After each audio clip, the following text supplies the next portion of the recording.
Welcome to Bright coaching centre. TNUSRB PC prepare பண்ணுறவங்களுக்கு நம்ம இன்னைக்கு பார்க்க போகிறது 2023 பிசி கட் ஆஃப். ஓகேவா, ப்ரீவியஸ் இயர் கட் ஆஃப். நம்ம படிக்க ஸ்டார்ட் பண்ணுறதுக்கு முன்னாடி 70க்கு எவ்வளோ எடுக்கணும் அப்படின்றது நமக்கு தெரியணும்ல. அப்போ ப்ரீவியஸ் இயர் கட் ஆஃப் பார்க்கும்போது அப்போ நம்ம அதை நோக்கி போக ஆரம்பிச்சிருவோம். இப்போ நம்ம கேட்டகரிக்கு எவ்வளோ லாஸ்ட் இயர் கட் ஆஃப் வச்சிருக்காங்க, ஜென்ரலாக வந்து 70க்கு 62ன்னு சொல்கிறேன். அப்போ நம்ம கேட்டகரிக்கு எவ்வளோ வச்சிருக்காங்க, நான் மினிஸ்டர் வார்டு, நான் ஸ்போர்ட்ஸ் வார்டு, நான் வந்து எக்ஸிக்யூட்டிவ் வார்டில் இருக்கேன், நான் வந்து உமனாக இருக்கேன் அப்படின்னு சொன்னால் ஒவ்வொருத்தவங்களுக்கும் ஒவ்வொரு கட் ஆஃப் மாறிக்கிட்டே இருக்குது. அது எல்லாத்தையும் தான் டீட்டெயிலாக அந்த வீடியோவில் பார்க்க போகிறோம். லாஸ்ட் இயர் என்ன கட் ஆஃப் வச்சிருக்காங்க, அப்போ இந்த வருஷம் என்ன இருக்கலாம், ஓகேவா, அதை ப்ரெடிக்ட் பண்ணி என்னெல்லாம் இருக்குது அப்படின்னு சொல்லி ஜஸ்ட் ஒரு 5 மினிட்ஸில் பார்த்துடலாம். ஓகேவா, சரி வீடியோக்குள்ளே போகலாம். First fireman. ஓகேவா, ஃபயர்மேன் கட் ஆஃப் சொல்லியிருக்காங்க, நிறைய பேர் கமெண்டும் கொடுத்துருந்தீங்க. இப்போ ஃபைனல் கட் ஆஃப் பார்க்கறதுக்கு முன்னாடி நான் ஃபஸ்ட்டு மேலே இருக்கிறதெல்லாம் என்னென்னு சொல்லிடுறேன். ஓகேவா, இது ஜென்ரலாக இருக்கிற மென்னுக்கு கொடுத்துருந்துருக்காங்க. ஓகேவா, மேலுக்கு ப்ளஸ் எக்ஸ் சர்வீஸ் மேனுக்கு. இந்த ஃபயர்மேனை பொறுத்தவரை பெண்களுக்கு வந்து வேகன்சி இல்லை, பசங்களுக்கு மட்டும்தான் கொடுத்துருந்துருக்காங்க லாஸ்ட் இயரில். ஓகேவா, எப்போதுமே ஃபயர்மேனில் பெண்களுக்கு வேகன்சி இல்லை, பிசியில். ஓகேவா, சரி அடுத்து ஸ்போர்ட்ஸ்க்கு கட் ஆஃப் பிஎஸ்டிஎம் நான் பிஎஸ்டிஎம்லாம் ஒரே கட் ஆஃப் தான் வச்சுருந்துருக்காங்க. Executive ward, ministerial executive ward. Executive வார்டுனா என்ன அப்படின்னு பார்த்தீங்கன்னா, நம்ம போலீஸாக ஒர்க் பண்ணுறவங்களோட பசங்க படிக்கிறதா, பசங்க இது பண்ணுறது எக்ஸிக்யூட்டிவ் வார்டு. இது இந்த மினிஸ்ட்ரியல் வார்டுன்றது என்ன அப்படின்னு பார்த்தீங்கன்னா, டிஎன்யூஎஸ்ஆர்பி எழுதி, அதாவது டிஎன்யூஎஸ்ஆர்பி போர்டில் பிசியாக போலீஸாக ஒர்க் பண்ணுவாங்க, அவங்களுடைய பசங்களுக்கெல்லாம் இந்த எக்ஸிக்யூட்டிவ் வார்டு வந்துடும். ஒரு சில பேர் டிஎன்பிசியில் உள்ளே போவாங்கல்ல, டிஎன்பிசியில் போலீஸ் டிபார்ட்மெண்ட்டு உள்ள கிளரிக்கல் போஸ்ட்டில் உள்ளே போயிருந்துருப்பாங்க, அவங்களுடைய பசங்களுக்கு கொடுக்கறது மினிஸ்ட்ரியல் வார்டு. ஓகேவா, டிஎன்பிசிக்குள்ளே போகிறவங்க அவங்களுடைய பசங்களும் போலீஸ் டிபார்ட்மெண்ட் தான், ஆனால் அவங்க மினிஸ்ட்ரியல் வார்டில் வருவாங்க. ஓகேவா, இவங்களுக்கு இடஒதுக்கீடு எவ்வளோ அப்படின்னு பார்த்தீங்கன்னா 1%, எக்ஸிக்யூட்டிவ் வார்டு எவ்வளோ அப்படின்னு பார்த்தீங்கன்னா 9%, ரெண்டுக்குமே சேர்த்து டோட்டலாக 10% தான் கொடுக்குறாங்க இடஒதுக்கீடு. ஓகேவா, சரி இதுதான் எல்லாத்துக்கும் இதுதான் கொடுத்துருந்துருப்பாங்க. கீழே உமன் ஸ்கோரும் நம்ம பார்க்கலாம் என்னன்னு சொல்லி. ஃபஸ்ட்டு மேல் கட் ஆஃப் ஜென்ரலில். ஓகேவா, ஃபயர்மேன் நான் சொல்லிட்டு இருக்கேன். இப்போ நான் சொல்லிட்டு இருக்கிறது ஃபயர்மேனு ஒவ்வொன்றுக்காக கொடுத்துருப்பாங்க. அடுத்து டிஎஸ்பிலன்றது பட்டாலியன், அடுத்து ஏஆர், அடுத்து பெண்களுக்கு கொடுத்துருப்பாங்க. ஓகேவா, சரி நம்ம ஃபஸ்ட்டு ஃபயர்மேன் பார்க்கலாம். ஃபயர்மேனுக்கு ஜென்ரலுக்கு கட் ஆஃப் எவ்வளோ அப்படின்னு பார்த்தீங்கன்னா 89. அப்போ சேஃப் மார்க் எவ்வளோ அப்படின்னு பார்த்தீங்கன்னா இதுலேருந்து 24 கழிச்சிரு. நம்மளுக்கு என்ன, நம்மளுக்கு இதுன்னு பார்த்தீங்கன்னா 70 + ஒரு 24. 24ன்றது ஒரு ஃபிசிக்கல் மார்க்கு. ஓகேவா, 3 8 பிரிச்சுருந்துருப்பாங்க, நல்லா தெரியும். 3 ஈவெண்ட் இருக்கும், 3 8 பிரிச்சுருந்துருப்பாங்க, 24 மார்க்கு. Return 70 mark. அப்போ 70 ஒரு 24 கூட்டினீங்க, அந்த 70ல் எவ்வளோ மார்க் எடுக்கிறேன் ப்ளஸ் 24 கூட்டினா தான் இந்த மார்க் இருக்கும். ஒரு சில பேருக்கு ஸ்பெஷல் மார்க், என்சிசி, என்எஸ்எஸ், இந்த ஸ்போர்ட்ஸ் இதுக்கெல்லாம் ஸ்பெஷல் மார்க்கும் ஒரு மீதி இருக்கிறது. ஓகேவா, அதுவும் ஆட் பண்ணி தான் நமக்கு மார்க் கொடுப்பாங்க. இப்போ நம்ம அந்த ஸ்பெஷல் மார்க்கே நான் எடுத்துக்கல. நான் சொல்கிறது ரிட்டன் ப்ளஸ் ஃபிசிக்கல் மார்க்கை கூட்டினா உங்களுக்கு இது வருதான்னு பார்க்குறேன். இதில் 24 கழிச்சிங்கன்னா நீங்கள் என்ன வந்திருக்கும், இதில் 89 மார்க் சொல்லியிருந்துருக்காங்களா, 24 கழிச்சிங்க அப்படின்னா 65 மார்க் ரிட்டனில் எடுத்திருந்தா 24 கூட்டிருந்தீங்க, அப்போ எவ்வளோ வந்திருக்கும், 89 வந்திருக்கும். ஓகேவா, அதாவது ஃபயருக்கு ஜென்ரல் கேட்டகரிக்கு 65 சேஃப் மார்க் ஜென்ரல் கேட்டகரிக்கு. அப்போ பிசிக்கு எவ்வளோ அப்படின்னு பார்த்தீங்கன்னா 63 ப்ளஸ் ஒரு 24 87ன்னு போட்டிருக்கும். ஓகேவா, ரிட்டனில் நீ 63 எடுக்கணும் அப்படின்னு சொல்கிறாங்க. 70க்கு 63 ஃபயருக்கு. ஓகேவா, அப்போ பிசிஎம்ன்றது முஸ்லீம். ஏன் முஸ்லீம்களுக்கெல்லாம் எல்லாத்துக்குமே வந்து இடஒதுக்கீடு வந்து கம்மியாக தான் இருக்கும், மார்க் வந்து கம்மியாக தான் வைப்பாங்க. நீங்கள் முஸ்லீம் உங்கள் ஃப்ரெண்ட்ஸ் வேறு யாராவது இருந்தாங்க அப்படின்னா அவங்களுக்கு ப்ரிஃபர் பண்ணுங்கள். நீ போலீஸ் ஹைட் இருந்தாங்க அப்படின்னா அவங்களுக்கு ப்ரிஃபரன்ஸ் கொடுங்க, அவங்க சொல்லுங்கள் இதை மாதிரி நீ எழுதுனா மேக்ஸிமம் பாஸ் ஆயிடலாம், உங்களுக்குலாம் கட் ஆஃப் கம்மி தான் அப்படின்னு சொல்லுங்கள். நான் காமிக்கிறேன் பாருங்கள் உங்களுக்கு. பிசிஎம்மில் இங்கே கட் ஆஃப் 80, ஸ்போர்ட்ஸில் கட் ஆஃப் 60. இந்த 60 மார்க் அப்படியே 24 கழிக்க பார்க்கலாம். 20 கழிச்சாலே 40 போயிடும். அப்போ 36 மார்க் ரிட்டனு. 36 + 24 தான் 60. எது ஃபயரில் ஸ்போர்ட்ஸ் அந்த பிசிஎம் வந்து ஸ்போர்ட்ஸ் வச்சுருந்தாங்க அப்படின்னா, அதே அந்த வெறும் பிசிஎம் 24 இங்கே கழிச்சிங்க அப்படின்னா 56 அப்படின்னு வந்துருக்கும். ரிட்டனில் அவங்க 56 எடுத்திருந்தாலே கிளியர் பண்ணியிருந்துருக்கலாம். ஓகே, 56 + ஒரு 24 80ன்னு வந்துருக்கும். ஏன் கட் ஆஃப் அவங்களுக்கு பிசிஎம் கம்மியாக தராங்கன்னா, நம்ம போலீஸ் டிபார்ட்மெண்ட்டில் வந்து மீச தாடியெல்லாம் ஒழுங்குபடுத்தி சேவ் பண்ணணும். ஆனால் அந்த முஸ்லீமில் வந்து அவங்களுடைய கொள்கைப்படி வந்து அவங்க தாடி வச்சுருந்துருப்பாங்க. அவங்களோட கொள்கையவே மீறி உள்ளே ஜாயின் பண்ணுறாங்களே, அதுக்காக அவங்களுக்கு வந்து இடஒதுக்கீடு கொடுத்துருப்பாங்க முஸ்லீமுக்கு. ஓகேவா, அவங்க அப்ளை பண்ணுறவங்களும் கிட்டத்தட்ட வந்து கம்மியாக தான் அப்ளை பண்ணுவாங்க. உள்ள மீறி வரனால கட் ஆஃப் வந்து கம்மியாக தான் இருக்கும் இங்கே. ஓகேவா, சரி அடுத்து எம்பிசி 88 24 கழிச்சு பார்த்தா அப்படின்னா 64. எம்பிசியோட ரிட்டர்ன் கட் ஆஃப் 64 வந்திருக்கும். எஸ்சியோட ரிட்டர்ன் கட் ஆஃப் 63 இருந்திருக்கும். இங்கே 24 கழிச்சா 60. எஸ்சிஏக்கு வந்து ரிட்டர்ன் கட் ஆஃப் 60. அதாவது கட் ஆஃப் இல்லை, சேஃப் மார்க். இது எல்லாமே இதை விட கட் ஆஃப் இன்னும் 2 மார்க் கம்மியாக தான் இருக்கும். இது வந்து சேஃபான மார்க். 24 எடுத்தனா ஓவரால் உள்ள வந்திருப்பேன். இது எல்லாமே சேஃப் மார்க் தான். ஓகேவா, இங்கே 24 கழிச்சா அப்படின்னா 62ன்னு வந்துருக்கும். இது எல்லாமே ஃபயருக்கு நீ தேவை அப்படின்னா இந்த பிடிஎஃப் நான் டெலகிராம்லேயே அப்லோட் பண்ணுறேன், நீங்கள் ஃபாலோ பண்ணிக்கோங்க. ஃபயர் தேவை அப்படின்னா இந்த ரிட்டன் மார்க்லேருந்து இது எல்லாமே கொடுத்துருக்கிறது ஓவரால். அதாவது ரிட்டன் ப்ளஸ் ஃபிசிக்கல் ரெண்டும் சேர்த்து கொடுத்துருக்காங்க, ப்ளஸ்ஸு ஸ்பெஷல் மார்க். இதிலேருந்து நான் ஸ்பெஷல் மார்க்கே நீ பார்க்க வேணாம், நீ ரிட்டனையும் ஃபிசிக்கலையுமே நீ இந்த மார்க்கை எடுத்திருக்கியா அப்படின்னு சொல்லி நான் பார்க்குறேன், அவ்வளோதான். ஓகேவா? சரி, அடுத்து இது வந்து ஃபயருக்கு பார்த்தோமா, அதிலே எக்ஸிக்யூட்டிவ் எக்ஸ் சர்வீஸ் மேனா என்னன்னு பார்த்தோன்னா அந்த ஆர்மி பர்சன். ஓகேவா? அங்கே வந்து ஆர்மியில் ஒர்க் பண்ணிட்டு திருப்பி இங்கே வந்து அந்த எக்ஸ் சர்வீஸ் மேன் சொல்லிட்டு அவங்க சர்டிஃபிகேட் வச்சுருப்பாங்க. அந்த சர்டிஃபிகேட் வச்சு அப்லோட் பண்ணாங்க அப்படின்னா அவங்களுக்கும் இடஒதுக்கீடு இருக்குது. அதுக்கு கட் ஆஃப் எவ்வளோ வச்சுருக்காங்க? 67, 65, 62, மேக்ஸிமமே 67 தான் வச்சுருக்காங்க. அப்படியே 24 கழி பார்க்கலாம், 20 கழிச்சா 63, 67ன்னு போயிடும் சார், 47. அப்போ 43 தான் அவங்களோட ரிட்டன் சேஃப் மார்க்கே. அழகா 70க்கு சும்மா நம்ம படித்து லைட்டாக படித்து ஆவரேஜாக படிச்சிருக்கனால என்ன பண்ணிடலாம், 50 மார்க் எடுத்துடலாம். ஓகேவா? எக்ஸ்ஆர்மி மேனாக இருக்காங்கன்னா அவங்களுக்கு 43 தான் கட் ஆஃப் வச்சுருந்துருக்காங்க. லாஸ்ட் இயரில் அதிகபட்ச கட் ஆஃப் 67க்கே சொல்கிறேன். ஸ்போர்ட்ஸ் எல்லாம் பார்த்தீங்கன்னா இங்கே இருக்கும். ஸ்போர்ட்ஸ் சர்டிஃபிகேட்டு வந்து அவங்க 3 பேர்கிட்ட சொல்லியிருந்திருப்பாங்க. அந்த 3 பேர்த்திட்ட சைன் வாங்கியிருந்தால் தான் ஸ்போர்ட்ஸ் செல்லும். நார்மலாக நான் இதை வச்சிருக்கேன்னு சொல்லி ஸ்போர்ட்ஸ் நான் அப்ளை பண்ணியிருக்கேன்னு சொல்லி சேஃபாக இருக்கிறேன்னு சொல்லி விட்டுறாதீங்க. ஓகேவா? ஒரு சில பேர் அங்கே போய் ரிஜெக்ட் பண்ணியிருந்திருக்காங்க, அதனால் பார்த்துக்கோங்க. ஸ்போர்ட்ஸ் கட் ஆஃப் எக்ஸிக்யூட்டிவ் வார்டெலாம் ரொம்ப மார்க் கட் ஆஃப் கம்மியான மார்க், ஈஸியாக உள்ளே போயிடலாம். ஓகேவா? அந்த எக்ஸிக்யூட்டிவ் வார்டில் பிஎஸ்டிஎம் நான் பிஎஸ்டிஎம் சொல்லி பிரிச்சிருந்துருப்பாங்க. பிஎஸ்டிஎம்ல இருக்கிறவங்களுக்கு கட் ஆஃப் 70 அப்படின்னா 24 கழிச்சு பாரு, 20 கழிச்சாலே 50 போயிடும், 4 கழிச்சா 46 தான் கிட்டத்தட்ட. ஒவ்வொரு கேட்டகரியை பொறுத்து மாறுது. ஓகேவா? மினிஸ்ட்ரியல் வார்டுக்கு 59, மேக்ஸிமம் மார்க்கே 59 தான் வச்சுருக்காங்க. அதில் 24 கழிச்சா இன்னும் கம்மியாயிரும். 24 கழிங்க பார்க்கலாம், 24 கழிச்சா 35 தான் கட் ஆஃப் இருந்திருக்கும். ஓகேவா? 35 + 24 59. ஃபயருக்கே அவனுக்கு மினிஸ்டர் வார்டுக்கு கட் ஆஃப் எவ்வளோ தான், ரிட்டனுக்கு சேஃப் மார்க்கு 35. 24 வாங்கினா அப்படின்னா 59 போயிடுவான். அவன் அழகாக எங்கே எடுத்துடலாம், ரிட்டன்லேருந்து 50 59 எடுத்துட்டு சேஃப்னு சொல்லிட்டு உட்காந்துடலாம். ஓகேவா? ஆனால் ரிட்டனை எவ்வளோ பூஸ்ட் அப் பண்ணுறீங்களோ அவ்வளோ உங்களுக்கு யூஸ்ஃபுல்லாக இருக்கும். அடுத்து டிஎஸ்பின்றது பட்டாலியன். லாஸ்ட் இயரில் டிஎஸ்பி வந்து நம்மளுக்கு வந்து பசங்களுக்கு மட்டும்தான் கொடுத்துருந்துருக்குறாங்க. இந்த டைம் வந்து வேகன்சி வந்து ஸ்ப்ளிட் அப் ஆகுதுன்னு நினைக்கிறேன். ஓகேவா? வேகன்சி வரும்போது நம்ம பார்ப்போம் எவ்வளோ கொடுத்துருக்காங்க என்னன்னு சொல்லிட்டு. இப்போ நம்ம டிஎஸ்பி வந்து இதுக்கு என்ன பண்ணியிருக்காங்க அப்படின்னு பார்த்தோன்னா, பசங்களுக்கு மட்டும் லாஸ்ட் இயரில் கொடுத்தது கட் ஆஃப் இங்கே சொல்லியிருக்காங்க. பசங்க பொண்ணுங்க 2 பேருமே பார்த்துக்கோங்க இதில் கட் ஆஃப். ஓகேவா? ஜென்ரலில் 86.5 கொடுத்துருக்காங்க. இப்போ 86லேருந்து 24 கழிச்சா எவ்வளோ இருக்கும், 62.5 எடுக்கணும். ஜென்ரல் கேட்டகரிலாம் 62.5 எடுக்கணும். அப்போ பிசியில் இருக்கிறவங்க 24 கழிச்சா எவ்வளோ, 60 மார்க் சேஃப் மார்க். ஓகேவா? இது ஏஜை பொறுத்து ஒரு சில பேருக்கு மாறுது. ஓகேவா? 62 எடுத்தாலும் ஒரு சில பேருக்கு சேஃப் மார்க் இருக்கும்.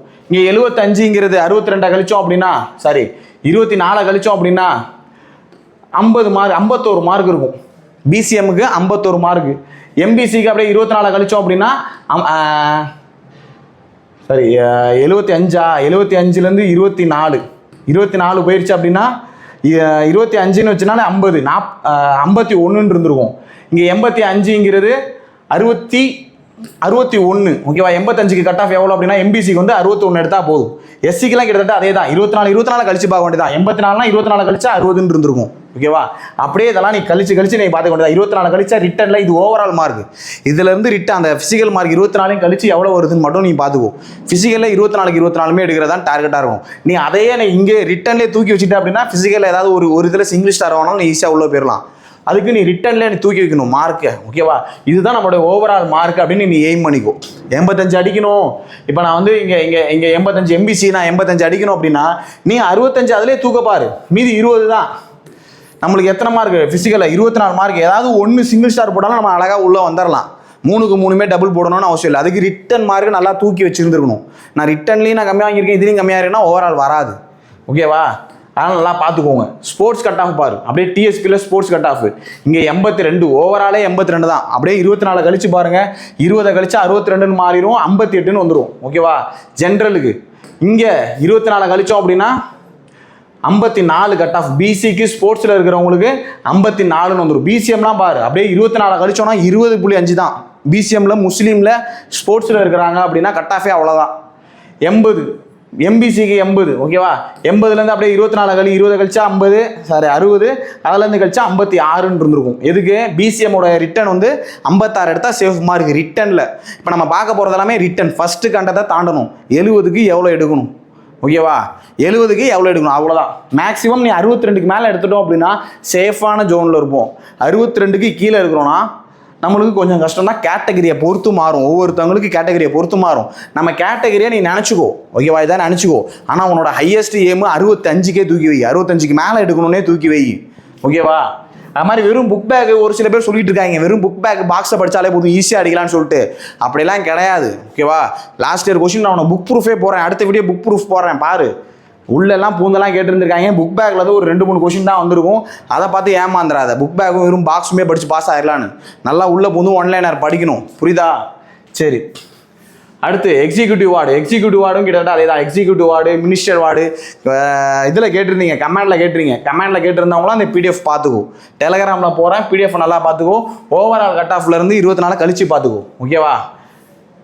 அடுத்து ஜெயில் வார்டன். இந்த டைமும் ஜெயில் வார்டன் வருது. ஓகேவா? ஜெயில் வார்டனும் கிட்டத்தட்ட ஃபயரும் கிட்டத்தட்ட சேம் இதில் தான் இருக்காங்க. அதாவது என்ன அப்படின்னா, ஒரு சில பேர் வந்து ஃபர்ஸ்ட் மார்க் எடுத்தவங்க, அதிக மார்க் எடுத்தவங்க ஜெயிலுக்கு ப்ரிப்பேர் பண்ணுவாங்க. இன்னும் ஒரு சில பேர் வந்து ஃபயருக்கு ப்ரிஃபரன்ஸ் கொடுப்பாங்க. இதில் ஜெயிலுக்கு ப்ரிஃபரன்ஸ் கொடுத்தவங்களுக்கும் மார்க்கும் அதுவும் கிட்டத்தட்ட ரொம்ப ஒன்றா தான் இருக்கும், ஈக்குவலாக தான் இருக்கும். ஓகேவா?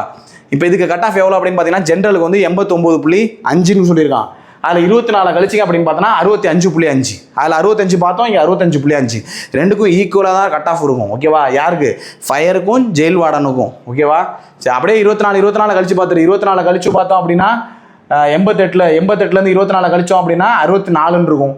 எம்பிசிக்கு 64, எஸ்சிக்கு 64. இங்கே 24 கழிச்சா எஸ்சிஏக்கு 60, எஸ்டிக்கு 64. இந்த 88 இருக்கிறதெல்லாம் கட் ஆஃப்லாம் 64. எதுக்கு? ஜெயிலருக்கு வந்து ரிட்டனில் 64 எடுத்துருக்கணும். 70க்கு 64, 70க்கு 64 எடுத்துருந்து 24 எடுத்துக்கணும்னா நம்ம உள்ளே இருந்திருப்போம். அப்படி 64 இல்லை அப்படின்னா நம்மளுக்கு ஸ்பெஷல் மார்க் வேணும். ஓகேவா? சரி, அடுத்து ஏஆர் லாஸ்ட் டைம் வந்து பெண்களுக்கு மட்டும்தான் எடுத்துருந்தாங்க, பசங்களுக்கு ஏஆர் வந்து வேகன்சி கொடுக்கல. லாஸ்ட் டைம் வேகன்சி இது. ஓகேவா? இந்த டைம் நம்மளுக்கு ஏஆரே ப்ரிஃபரன்ஸ் கொடுக்கல, அதாவது சில இதில் கொடுக்கல, வேகன்சி கொடுக்கல, வெறும் பட்டாலியன் மட்டும் தான் கொடுத்து வச்சுருந்துருக்காங்க. இருந்தாலும் ஏஆரோடைய கட் ஆஃபையும் லைட்டாக பார்த்துக்கோங்க. பெண்களுக்கு கட் ஆஃப் எப்படி இருந்துச்சு அப்படின்னு சொல்கிறதுக்காக இது. ஓகேவா? பெண்களுக்கு லாஸ்ட் இயர் கட் ஆஃப் எப்படி இருந்துச்சு? பிசி 70, பிஎஸ்டிஎம் நான் பிஎஸ்டிஎம் 2 பேத்துக்கும் ஒன்று தான். ஃபீமேலில் சொல்கிறேன். ஓகேவா? நார்மல் ஃபீமேல் சொல்கிறேன். இப்போ பிசிக்கு கட் ஆஃப் 70 அப்படின்னா 20 கழி 50ன்னு போயிடும். 4 கழி 56, 20 கழிச்சா 50ன்னு போயிடுமா? பிசிக்கு 20 கழிச்சாலே 50ன்னு போயிடும். நீ ஃபிசிக்கலில் வந்து 20 தான் வாங்குறேன், யாருமே 24க்கு 24 உமன்ஸில் வந்து போட மாட்டாங்க. ஏன்னா இது வந்து கம்மியாக தான் போடுவாங்க. ஓகேவா? ஃபிசிக்கல் வந்து 24 எடுக்க மாட்டாங்க. 3 ஈவெண்ட்லையும் ஒன்று வெறும் 8 எடுப்பாங்க, இல்லைனா 12 எடுப்பாங்க, 16 இப்படி தான் இருக்கும் மார்க் அவங்களோடது. நீ 20 மார்க் மட்டும் வச்சுக்கோ, எல்லாத்துலையும் 20 மட்டும் கழிச்சு விடு. ஓகேவா? இப்போ 70 அப்படின்னா ரிட்டனில் 55 தான் சேஃபானதில் இருப்பாங்க. அப்படியே அவனோட மார்க் எல்லாத்தையுமே பார்த்துக்கும். ரொம்ப கம்மி தான். நம்ம 70 நம்மளோட ரிட்டன் கட் ஆஃபே மார்க்கே 70. நம்ம 70க்கே தூக்கி என்னன்னு வச்சிடணும், 60ன்ற மாதிரி தூக்கி ரிட்டன்லேயே தூக்கி வச்சிட்டோம் அப்படின்னா அழகாக அந்த ஃபிசிக்கலில் வந்து ஒரு 12 மார்க் எடுத்துட்டு ஈஸியாக உள்ள போயிடலாம். 12 எடுத்தா 72ன்றது அழகாக அந்த கட் ஆஃப் ஃபுல்லாக இருப்போம். ரிட்டனில் நார்மலாக பசங்களுக்கு ஈக்குவலாக மார்க் வாங்கணும். நான் பேப்பர் கொடுக்குறேன், டெஸ்ட் பேப்பர் கொடுக்குறேன் அப்படின்னா பசங்களும் பொண்ணுங்களும் ஈக்குவல் மார்க்கில் தான் இருக்கும். நான் வந்து பொண்ணு, நான் கடைசியாக தான் வாங்குவேன், மார்க் எனக்கு கோட்டா இருக்குது அப்படின்ற மாதிரி இருக்கக்கூடாது. பொண்ணுங்க தான் நல்லா படிப்பாங்க. எப்போ பேப்பர் கொடுத்தாலும் மேக்ஸிமம் பொண்ணுங்க தான் ஃபஸ்ட் மார்க் வருவாங்க. ஓகேவா? அதனால் பொண்ணுங்களுக்கு ரிட்டனில் 70க்கு 60 மேலே மேக்ஸிமம் எடுக்க ட்ரை பண்ணு. நான் ஆவரேஜாக ரொம்ப ஸ்லோவாக படிப்பானாலும் நீ 55க்கு மேலே எடுத்தாலே ரொம்ப சேஃபான ஜோனில் தான் இருக்கிற. ஃபிசிக்கலில் நீ நல்லா கொஞ்சம் ஹார்ட் ஒர்க் பண்ணுற மாதிரி ஆயிரும். அவ்வளோதான். ரிட்டனில் தூக்கி வச்சுட்டு அப்படின்னா ஃபிசிக்கலாக வீக்காக இருக்கிறவங்க ஈஸியாக உள்ளே போயிடலாம். இங்கேயே நீ 60 எடுத்துட்டு அப்படின்னா அங்கே சும்மா ஒரு 1.5 ஸ்டார் எடுத்தாலே உள்ளே போயிடலாம். ஓகேவா? ஒரு டபுள் ஸ்டாருக்கு 8 மார்க் வரும். இன்னொரு இதில் சிங்கிள் ஸ்டார் எடுத்தா அப்படின்னா 4 மார்க் 12 மார்க் வந்துடும். 60 + 12 72ன்னு வந்துடும். ஓகேவா? சரி, அதில் பெண்களில் ஸ்போர்ட்ஸ் வச்சுருக்கீங்க அப்படின்னா கட் ஆஃப் ரொம்ப கம்மியாக இருக்கும். விடோவாக இருக்கிறவங்களுக்கு ரொம்ப கட் ஆஃப் கம்மிங்க. பாரு, ஓவரால் மார்க்கே விடோக்கு எவ்வளோன்னு பாரு, 54, 41, 46, 48, 39. 70 எடுத்தாலே 70க்கு ரிட்டன்லேயே இந்த அதிகபட்ச 54ன்றதை எடுத்துருவாங்க. சும்மா போயிடுறதுனாலே எடுத்துருவாங்க. இதில் நீ அந்த 24 கழி 30 மார்க் எடுத்தால் சேஃப் மார்க்குன்னு சொல்கிறாங்க ரிட்டனில். வெறும் 30 மார்க். ஏன் விடோக்கு அவ்வளோ கட் ஆஃப் கம்மியாகுது அப்படின்னு பார்த்தா, நம்ம பிசிக்கு ஏஜ் கட் ஆஃப் எவ்வளோ அப்படின்னு ஏஜ் எவ்வளோ லிமிட் அப்படின்னு பார்த்தீங்கன்னா 28 தான் பிசிக்கு. அப்போ எஸ்சியாக இருந்தால் 30 வயசு வரை எழுதலான்னு சொல்கிறாங்க. ஓகேவா? 30 வயசுக்குள்ளே இருக்கிற விடோ எத்தனை பேர் இருப்பாங்க? அதாவது விடோன்றது விதவைகள் சொல்கிறாங்க. ஓகேவா? 30 வயசுக்குள்ளே ஒரு பெண் வந்து திருமணமாகி விடோவாக இருந்து அவங்க வந்து பிசிக்கு ட்ரை பண்ணுறவங்க கம்மியாக இருப்பாங்க அந்த ரேஞ்சில். அதனால் அவங்களுக்கு வந்து கட் ஆஃப் வந்து கம்மியாக தான் இருக்கும். அவங்களோட பார்ட்டிசிபேஷனோட எண்ணிக்கையே ரொம்ப கம்மியாக தான் இருக்கும், 500க்குள்ளே தான் இருக்கும். ஓகேவா? அதில் ஒரு சில பேர் ரிட்டன்லேயே இதாகிடுவாங்க, ஒரு சில பேர் வரமாட்டாங்க, ஆப்சண்ட் ஆவாங்க, அது இதுன்னு சொல்லி அவங்களுக்கு குடும்ப சூழ்நிலை நிறையா இருக்கும். அதனால் அவங்களுக்கு ரொம்ப மார்க் கட் ஆஃப் கம்மி. உங்களுக்கு தெரிஞ்ச விடோஸ் யாரும் இருந்தாங்க அப்படின்னா அவங்களை கண்டிப்பாக ப்ரிப்பேர் பண்ண சொல்லுங்கள். ஒரு கவர்மெண்ட் ஜாப் ஈஸியாக வாங்கிடலாம். சும்மா போயிட்டு லைட்டாக ட்ரை பண்ணாலே எழுதிடலாம். ரொம்ப ஹார்ட் ஒர்க் கொடுக்கணும்னு அவசியம் கிடையாது. ஓகேவா? ஸ்போர்ட்ஸ் பர்சன் பெண்களில் ஸ்போர்ட்ஸ் சர்டிஃபிகேட் இருந்துச்சு அப்படின்னாலுமே ஈஸி தான். அழகாக அவங்களாம் 24 மேக்ஸிமம் ஸ்போர்ட்ஸில் இருக்கிறவங்க போட்டுடலாம். ரிட்டனில் எவ்வளோ எடுக்கணும் இங்கே பாருங்க, எல்லாமே 70க்கு. நார்மலாக நம்ம ரிட்டன்லேயே இந்த 70க்கு 40, 61, 61 நல்லா ஆவரேஜாக படிக்கிறது எல்லாமே இந்த மார்க் எடுத்துடலாம். நல்லா எக்ஸ்ட்ரீமாக படிக்கிறாங்கன்னா இது எல்லாமே நம்ம என்ன இதில் எடுத்துடலாம், 70க்கே எடுத்துடலாம். அவங்க ஓவரால் சேர்த்து ஃபிசிக்கலை சேர்த்து தான் இந்த மார்க் சொல்லியிருந்துருக்காங்க. ரிட்டன் ப்ளஸ் ஃபிசிக்கல் அப்படியே எல்லாத்துலையும் 20 கழி 24 கழிச்சா 40, எல்லாமே 40 ப்ளஸில் வந்துடும். கட் ஆஃப் 50 தொட தேவையில்ல, 40 ப்ளஸில் இருந்தால் நம்ம உள்ளே போயிடலாம். ஸ்போர்ட்ஸில் உமனில் இருக்கிறவங்க பெண்கள் வந்து ஸ்போர்ட்ஸ் சர்டிஃபிகேட் வச்சுருக்கீங்க அப்படின்னா ரிட்டனில் 40 ப்ளஸ் எடுக்கிறீங்க, 50 தொடலை மார்க்கு 40 ப்ளஸ் இருக்கீங்கன்னா நீங்கள் வேலைக்கு போயிடலாம். ஓகேவா? ஸ்போர்ட்ஸ் சர்டிஃபிகேட் கையில் இருக்கணும். இங்கே எக்ஸிக்யூட்டிவ் வார்டும் அதே தான். அதாவது நான் வந்து காவல்துறையில் வேலை செய்கிறவங்களுடைய பெண்ணாக இருக்கேன் அப்படின்றவங்க அவங்களுக்கு மட்டும் பிஎஸ்டிஎம் நான் பிஎஸ்டிஎம். ஏன்னா காவல்துறையில் இருந்துட்டு ஒரு சில பேர் நிறைய பேர் என்ன பண்ணியிருப்பாங்கன்னா அவங்க பசங்க பொண்ணுங்களை இங்கிலீஷ் மீடியத்தில் சேர்த்து விட்ருப்பாங்க. அதனால் நிறைய பேர் வந்து பிஎஸ்டிஎம் வந்து யூஸ் பண்ணியிருக்க மாட்டாங்க, நான் பிஎஸ்டிஎம்ல தான் வருவாங்க. அதனால் பிஎஸ்டிஎம் நான் பிஎஸ்டிஎம்னு பிரிப்பாங்க. பிஎஸ்டிஎம் யூஸ் பண்ணியிருக்காலும் ரொம்ப கட் ஆஃப் கம்மியாகும். ஓகேவா? அப்படியே பாரு, எக்ஸிக்யூட்டிவ் வார்டுக்கு 55, 24 கழி பார்க்கலாம், 30 தான். 31 மார்க் எடுத்தால் சேஃப் மார்க்குன்னு சொல்கிறாங்க பிஎஸ்டிஎம்மில் பெண்களுக்கு எக்ஸிக்யூட்டிவ் வார்டில். இங்கே பாரு, இங்கெல்லாம் பாரு 33 தான் வச்சுருக்காங்க. அப்படியே ஃபிசிக்கலை கழிச்சு விட்டோன்னா அதில் ஒன்றுமே இருக்காது. ஓகேவா? எக்ஸிக்யூட்டிவ் வார்டில் இருக்கிறவங்க பெண்களில் பிஎஸ்டிஎம் நான் பிஎஸ்டியோட கட் ஆஃப் இது. இவங்களுக்கு 9% இடஒதுக்கீடு இருக்குது. மினிஸ்டர் வார்டுக்கு 1% சொல்லியிருந்தேன். இங்கேயும் பாரு 53, 35. இப்போ 53லேயும் 24 கழிச்சோம் அப்படின்னா 30 ப்ளஸ் தான். 30 ப்ளஸ் எடுத்தால் சேஃப் மார்க்கு. 35 பிசியில் இருக்கிறவங்களாம் வெறும் 35 தான் போட்டிருக்கான். பிஎஸ்டிஎம் வச்சுருந்தாங்க பசங்களில் அப்படின்னு சொன்னால், சாரி பெண்களில் பிஎஸ்டிஎம் வச்சுருக்காங்க அப்படின்னா மினிஸ்டர் வார்டில் அவங்களுக்கும் கட் ஆஃப் கம்மி தான். போய் சும்மா எழுதினாலே பாஸ் ஆயிடுவாங்க இவங்க எல்லாமே. எக்ஸிக்யூட்டிவ் வார்டு, மினிஸ்டர் வார்டும். யார் ஹார்ட் ஒர்க் கொடுக்கணும் அப்படின்னா இந்த ஜென்ரலில் எனக்கு கட் ஆஃப், அதாவது எனக்கு கேட்டகரின்னு எதுவுமே கிடையாது, ஸ்போர்ட்ஸ் கிடையாது, மினிஸ்டர் கிடையாது, எக்ஸிக்யூட்டிவ் வார்டு கிடையாது, நான் படித்து நானாக தான் மேலே வரணும் அப்படின்றவங்க ஹார்ட் ஒர்க் கொடுத்து தான் ஆகணும். ஓகேவா? 70க்கு டார்கெட்டு, 62க்கு மேலே எடுத்தோன்னா சேஃப் மார்க், மிஸ்ஸே ஆகாது. ஃபிசிக்கலில் 24 போட்டோன்னா உள்ளே போயிடலாம். ஆனால் 62க்கு கீழே இருக்குது அப்படின்னா ஒன்று நம்மளுக்கு ஸ்பெஷல் மார்க் இருக்கணும், இல்லை அப்படின்னா கேட்டகரி இருந்தால் தான் நம்ம மேலே அடுத்தடுத்து வருவோம். இல்லை அப்படின்னா ரிட்டன் கிளியர் பண்ணி ஓவரால் போகிற மாதிரி ஆயிரும். அதை அனலைசேஷன் பண்ணுறதுக்கு இந்த பிடிஎஃபை ஒரு டைம் நீ ரிவ்யூ பண்ணிக்க. நம்மளுடைய கட் ஆஃப் எங்கே இருக்குது, மற்றவங்களோடதெல்லாம் ஆராய வேணாம். நம்ம கேட்டகரிக்கு கட் ஆஃப் எவ்வளோ, அந்த கட் ஆஃபில் ஃபிசிக்கல் போயிடுச்சுன்னா ஃபிசிக்கலில் 24 மார்க் கழிச்சா ரிட்டனில் எவ்வளோ, அது மார்க் எடுத்தால் சேஃப். அதை விட 2 மார்க் அதிகமாக இருக்கலாம், இல்லை 2 மார்க் கம்மியாக இருக்கலாம், அவ்வளோதான். ரொம்ப கட் ஆஃப் தூக்கி வைக்க மாட்டான். லாஸ்ட் இயரில் 56 எடுத்தால் சேஃப்னா இப்போ தூக்கி 65 இப்படி வைக்க மாட்டான். 56னா 58, 57 அந்த ரேஞ்சுக்குள்ளே தான் இருக்கும். இல்லைனா கம்மியாகும். 56 இருந்துச்சுன்னா 53, 54 இது மாதிரி கம்மியாகும். ஒன்று +2 கம்மியாகும், இல்லைனா +2 அதிகமாகும். ரொம்ப cut off last year cut ஆஃபோட இந்த தடவை கட் ஆஃப் வந்து மாறாது. ஓகேவா? ஆனால் +2 +-2 அவ்வளோதான் மாறும். லாஸ்ட் இயர் கட் ஆஃபை மைண்டில் வச்சுட்டு அதை விட கொஞ்சம் ஒரு 5 மார்க் அதிகமாகவே வாங்கணும், ரிட்டன்லேயே அதிகமாக வாங்கணும்னு சொல்லி நீ ப்ரிப்பரேஷனை ஸ்டார்ட் பண்ணு. ஓகே? நம்ம இப்போ கட் ஆஃப் வீடியோ பார்த்துருவோம். நேற்று என்ன பார்த்தோம் அப்படின்னா ப்ளூ பிரிண்ட் எப்படி படிக்கணும் அப்படின்னு சொல்லி என்னென்னலாம் எந்த ஸ்டாண்டர்டில் அதிகமாக கேட்குறாங்க அப்படின்னு சொல்லி வீடியோ போட்டிருந்தோம். ப்ளூ பிரிண்ட் பார்க்காதவங்க அந்த ப்ளூ பிரிண்ட்டை பார்த்துட்டு ப்ரிப்பேர் பண்ணாங்க. அதில் கட் ஆஃப் அடுத்த ஸ்டெப் என்னன்னு பார்த்தா கட் ஆஃபை பார்த்துட்டு ப்ரிப்பேர் பண்ண ஸ்டார்ட் பண்ணோம். இந்த கட் ஆஃபும் பார்த்தாச்சு. இப்போ அடுத்து நம்ம பார்க்க போகிறது புக் ப்ரூஃப். எங்கெங்கெல்லாம் இருக்குன்னு சொல்லிட்டு புக் ப்ரூஃபையும் பார்த்துட்டு அப்படின்னா எல்லா புக்கையும் அரேஞ்ச் பண்ணி டக்குன்னு உள்ள காலத்தில் இறங்கி படிக்க ஸ்டார்ட் பண்ண வேண்டியதான். ஓகேவா? சரி, இந்த வீடியோ பிடிச்சிருக்குன்னு நினைக்கிறேன். வீடியோவை ஸ்கிப் பண்ணாமல் கடைசி வர பார்த்தவங்களுக்கு ரொம்ப நன்றி. அடுத்தடுத்த வீடியோவில் சந்திக்கலாம். தேங்க்யூ.